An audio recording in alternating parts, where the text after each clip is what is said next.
Bonjour, bonjour et bienvenue sur KTV en direct à la télévision, à la radio et sur les réseaux sociaux pour ce temps de parole consacré à la loi Mayotte et surtout à une intersyndicale patronale qui a envoyé un courrier. Pour en parler, nous recevons par Skype Carla Baltus, la boss du MEDEF. Bonjour Carla.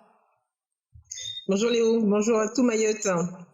Alors, Carla, il y a eu un courrier intersyndical patronal daté du 31 mai où vous exprimez vos craintes, vos positions, vos attentes par rapport à la loi Mayotte. Première question, Carla, quelles sont vos craintes? La crainte, c'est le calendrier, parce qu'aujourd'hui, on parle d'un calendrier 2036 pour les cotisations de charges patronales et salariales. Donc, ça veut dire qu'on savait où on allait. Donc, aujourd'hui, notre crainte, c'est de savoir si ce calendrier bouge, à quand sera-t-il avancé? Parce que il faut aussi comprendre qu'une accélération brutale serait une catastrophe pour l'économie locale. Donc, la crainte majeure, quand on a entendu parler de convergence nationale, c'est surtout à quelle date on bouge le curseur 2036. Pourquoi ce serait une catastrophe, Carla? Écoutez, tout simplement parce que imaginez que du jour au lendemain, vous augmentez le SMIC au niveau national. Je sais que c'est ce que réclament les syndicats de salariés. Combien d'entreprises pourront suivre? Comprenez? Combien d'entreprises pourront suivre? Vous augmentez les salaires brutalement, donc ça fait effet boule de neige. Tous les salaires qui seront au-dessus du SMIC national, forcément augmenteraient. Et au niveau des charges, il faut savoir que beaucoup d'entreprises aujourd'hui n'arrivent pas à assurer déjà les charges qui sont là, qui sont demandées, même si elles sont en deçà du national, environ 30% contre 50% au niveau du national, par rapport au salaire. Et donc, vous comprenez que très bien que ça serait impossible à tenir, ou alors ça voudrait dire que pour ceux qui peuvent, il faudrait répercuter sur le chiffre d'affaires, donc c'est-à-dire les clients. Et derrière, ça veut dire que vous créez une inflation sans nom, et c'est une crise économique. Donc le but de ce courrier intersyndical, c'est pour demander à ce que vous soyez mieux consultés pour établir cette loi par rapport à ce monde économique important, de ne pas faire sans vous? Il faut surtout pas faire sans nous, parce que derrière, c'est nous. Derrière, c'est nous qui allons subir. Derrière, c'est nous qui allons pouvoir ou ne pas pouvoir pour beaucoup, pour la majorité. Et surtout avec nous. Et surtout, quand on a parlé de crainte, on ne s'est pas arrêté à juste parler de nos craintes, parce que ça serait peut-être pas ce qu'on attend d'un entrepreneur, puisque on doit aussi être force de proposition. Donc c'est pour ça qu'il faut faire avec nous, et c'est pour ça aussi qu'il faut être à l'écoute de nos propositions. Camar. Alors, Carla, d'abord, comment aujourd'hui transformer Mayotte à une zone franche quand on voit que déjà l'égalité républicaine que vous demandez n'y est pas du tout, quand on voit que déjà une économie très fragilisée pour toutes ces entreprises. Alors comment aujourd'hui, dans cette lettre, si vous demandez à ce que Mayotte soit transformée en zone franche, mais comment? Mais c'est une volonté politique. C'est Bercy, hein. Il ne faut pas oublier, même si on a adressé notre courrier au ministère de l'Outre-mer, mais c'est Bercy au final qui arbitrera tout ça. La zone franche, beaucoup de départements en ont bénéficié. Pour nous, Mayotte, on a bénéficié des zones franches d'activité pour certains secteurs, mais c'est pas suffisant. Et les secteurs qui ont bénéficié ne serait-ce que des zones franches d'activité économique, aujourd'hui, on retire quelque chose de bénéfique. Donc, ce que nous demandons, c'est une zone franche telle qu'on a pu le connaître, avec des vraies exonérations de charges sociales, salariales et patronales, sociales donc, et fiscales, pour ceux qui font aussi du résultat, pour que le résultat soit réinjecté dans l'économie, dans l'investissement. Et donc, nous demandons à ce que ça soit appliqué à tout le territoire de Mayotte et à toutes les entreprises de Mayotte, parce que toutes les entreprises de Mayotte sont fragilisées et ont besoin de cet accompagnement. Et ce serait une réelle solution que nous proposons. Encore faut-il que ça soit une volonté politique du gouvernement de nous écouter, de faire ce qu'il faut, et surtout Bercy de savoir, parce que Mayotte, c'est combien d'habitants officiellement? On est à peu près 260 000 habitants. J'ai pas les chiffres exacts du dernier recensement, mais on est, enfin, je veux dire, on ne coûte pas si cher au gouvernement. Donc, ce qu'on demande, c'est pas la mer à boire. Par contre, vous soulevez un problème qui est un peu général, hein, que tout le monde relève, c'est la sécurité, en disant comment compter sur la motivation dont les entrepreneurs ont besoin pour continuer d'investir si l'insécurité continue d'accroître autant. Ça, c'est également un de vos chevals de bataille. Mais bien sûr, écoutez, c'est bien d'avoir de l'argent, c'est bien d'entendre tous les chantiers. Ce matin, j'ai écouté attentivement monsieur le recteur qui prévoit plus de 600 millions d'euros d'investissement en établissement scolaire, de la construction. Tout ça, c'est bien et on le voit. Ça serait hypocrite de ne pas reconnaître tous les efforts, toute la volonté, tout l'argent qui est mis sur la table aujourd'hui pour que Mayotte se développe. Parce que Mayotte est en retard et Mayotte a besoin de se développer rapidement. Mais si on a tout cet argent et que derrière, vous n'avez pas une qualité de vie parce que l'agression n'arrête pas d'augmenter, parce que vos entreprises, vos salariés sont agressés, comment s'en sortir? Moi, je suis dans le domaine du transport. On se fait caillasser tous les jours. Tous les jours. Donc, quand on parle de sérénité, de ne pas avoir tous ces blocages intempestifs qu'on a connus ces derniers jours, les blocages de route, qui sont des manifestations de la population parce que elle se sent pas en sécurité, parce que on trouve pas de solution tous ensemble. Oui, on est obligé de parler de sérénité, de sécurité. On apprécie bien sûr quand on dit quand le bâtiment va, tout va.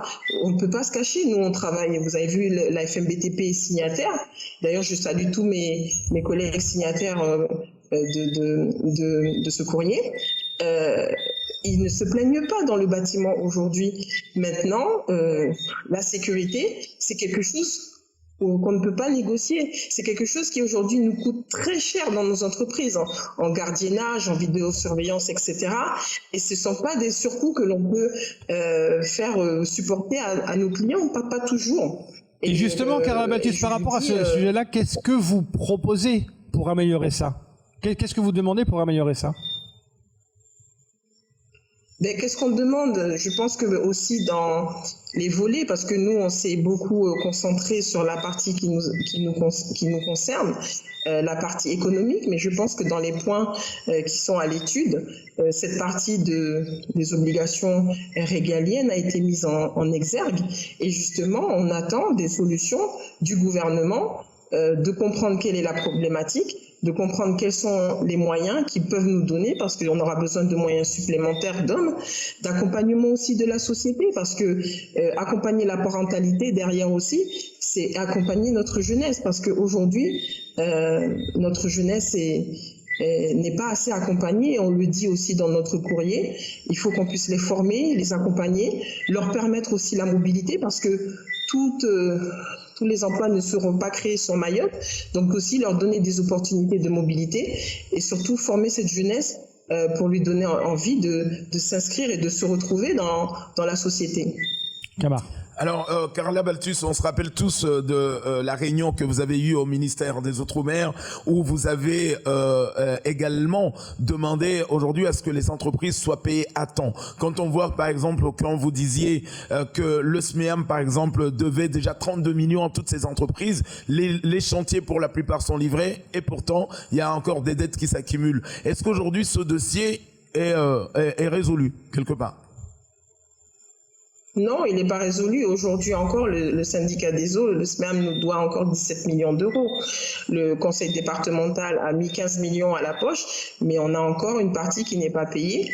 Et tout le monde est au courant de cette affaire. Et ce qui nous fait mal au cœur, c'est que quand on parle de centaines de millions de budget en euros, que ce soit dans le plan de relance et le plan de développement de Mayotte, entre autres, je ne comprends pas qu'on puisse pas trouver 17 millions de malheureux d'euros pour payer ces entreprises qui ont travaillé. Les chantiers sont livrés. On reçoit et on consomme de l'eau tous les matins parce que ces entreprises-là ont travaillé. On a le réseau d'évacuation qui commence à se faire, le réseau d'assainissement, parce que ces entreprises ont travaillé. Donc imaginons, on n'est plus du temps de l'esclavage quand même. On a travaillé, on doit être payé. Alors, on le sait que c'est pas du tout facile, Carla Balthus. Alors, moi, ce que j'aimerais demander, c'est quand on a vu la crise sanitaire que nous avons tous connue aujourd'hui, Carla Balthus, beaucoup de petites entreprises nous ont dit ils n'ont pas pu bénéficier d'aide. Aujourd'hui, on parle plutôt des PGE, mais est-ce que les entreprises sont capables aujourd'hui tout de suite de rembourser aujourd'hui ces prêts? Bien sûr que non, bien sûr que non. Une faible minorité pourra rembourser ses prêts. C'est pour ça que par anticipation, nous demandons à ce que ce PGE soit transformé en subvention. Et là encore, c'est quelque chose qui est totalement possible pour l'État. Et je pense que l'État en est totalement consciente aussi aujourd'hui. Et c'est pour ça que nous demandons au cas par cas, une entreprise qui a les moyens financiers, qui peut le faire, elle doit le faire. Maintenant, au cas par cas, comme on connaît aussi le système pour certaines exonérations de charges liées à la crise, il faut au cas par cas, si une entreprise, on peut la sauver parce qu'on aura transformé ce PGE en subvention, et bien derrière, on sait que c'est une entreprise qui sera pérenne, c'est une dizaine, une vingtaine, j'en sais rien, une centaine de salariés qui sont sauvés, qui vont pas aller coûter aussi cher ou plus cher dans le cadre de l'assurance chômage. Et nous, ce que nous demandons, c'est justement une pérennisation de nos entreprises, qu'on vienne pas justement avec cette loi programme pour tout chambouler. Parce que le tissu économique est fragile, on est souvent champion dans la création des entreprises, mais il faut qu'on puisse garder ce rythme de création d'entreprises, de création d'activités, et donc c'est pour ça que nous demandons à être écoutés, et puis nous sommes conscients aussi de ce qu'on attend dans la convergence nationale sociale. C'est pour ça qu'on n'a pas oublié de parler des retraites complémentaires, des mutuelles. Il faut que ça soit une négociation entre syndicats de salariés et syndicats patronaux. Donc nous, on a dit qu'on est prêts. On a parlé du rattrapage du SMIC en net parce qu'aujourd'hui, nous sommes loin du net. Nous n'avons pas atteint au moins le net du national.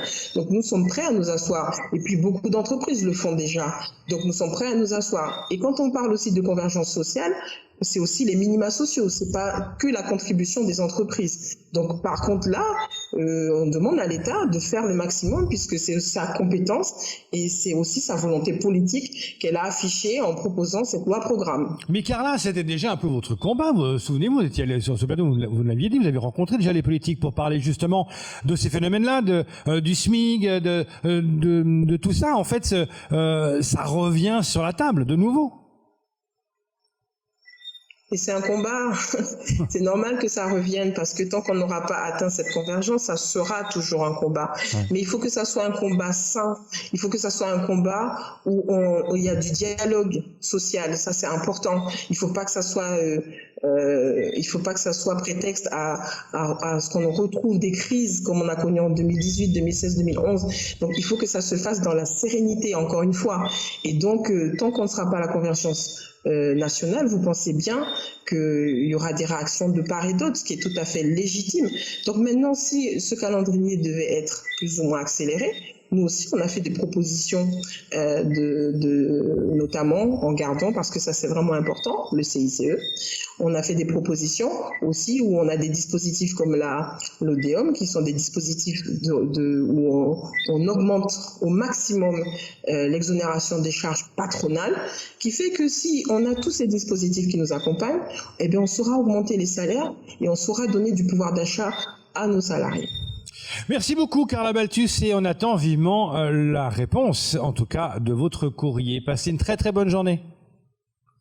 Merci beaucoup, merci à tout le monde. Au revoir. Au revoir, c'est tout pour ce temps de parole. Tout de suite, la suite de vos programmes.